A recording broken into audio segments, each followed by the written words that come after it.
Take one, Earthside.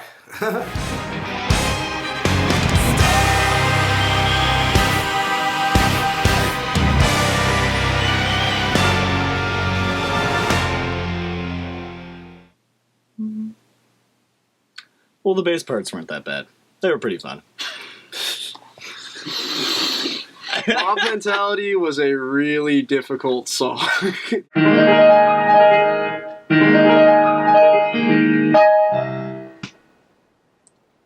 The problem is, the more humanly impossible I made the drum beats tended to be the things you liked most, so I just kept giving them to you. You're the masochist. And then I wanted to change them and you wouldn't let me back out. You're like, no, you're gonna get it, you're gonna get it.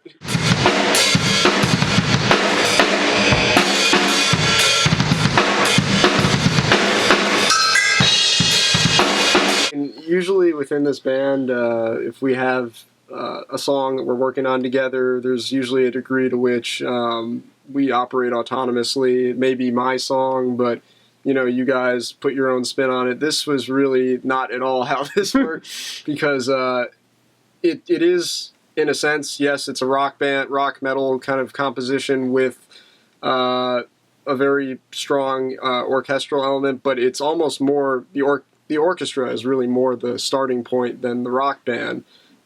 This started off as a final project for Jamie in college, and they were kind of skeptical about him working on this. It's like, rock band music, blah, blah, blah. We don't respect rock music. Yeah, especially in like Ivy League situation. It's like classical music, contemporary, like 19th century or 20th century music. Like, this is how it should be. Go ahead. But he kind of was like, well, let me take this from a different perspective. A lot of bands do, okay, you know, here's our song. Let's put a wash of fake strings on top.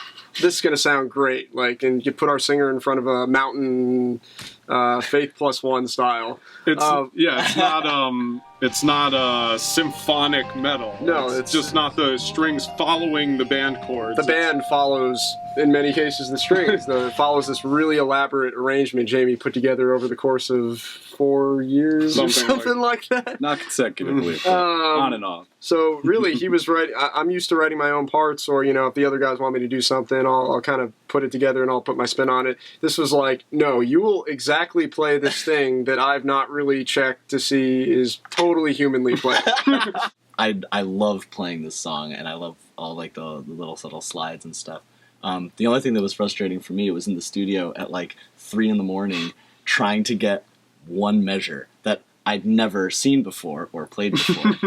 Because most of this song, I think I saw for the first time ever in the studio recording it. And so I think it took me like 15 minutes to do one measure, just like 4 beats of music that I just could not conceive of at that point in time. I got it eventually.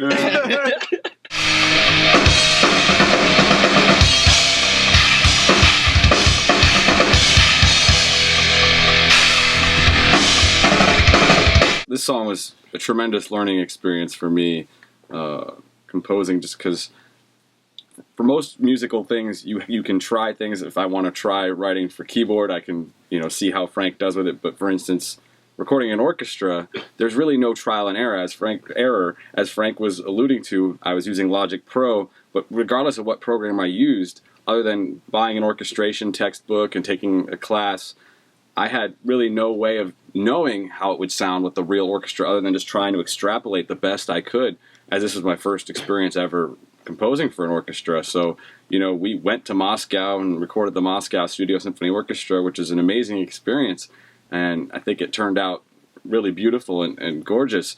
But at the same time, there were parts that I wrote that were completely not idiomatic for some of these instruments, and I think it did make it more difficult of a process, but that was my first learning experience. That was, in a way, my graduate school. I show up, and this is the first time an orchestra's even played it, and it's what's recorded on the album. And it's the first time an orchestra has ever played anything I've ever written. So that the amount that I learned from that will hopefully mean on future records I can write more intuitive orchestral parts for these instruments, and we can keep making this a fabric of our sound for years to come.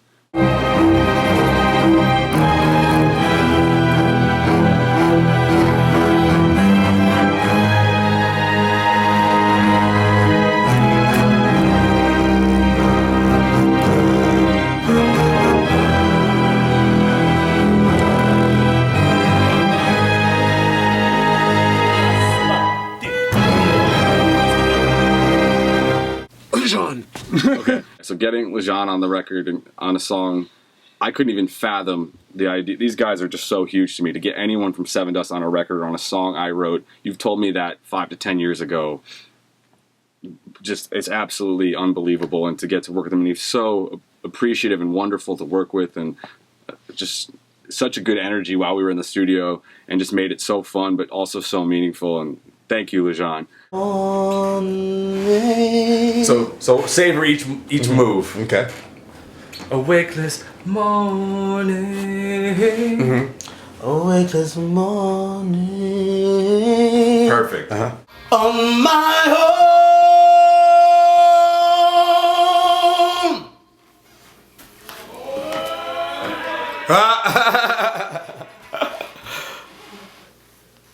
Is that cool? Really, altogether, it's just the song is unbelievable. There's not really a song in any kind of style of rock music or Any style of music. that I can think of that really does exactly what Mob Mentality does, or does it to the extent that it does. That's amazing, right? That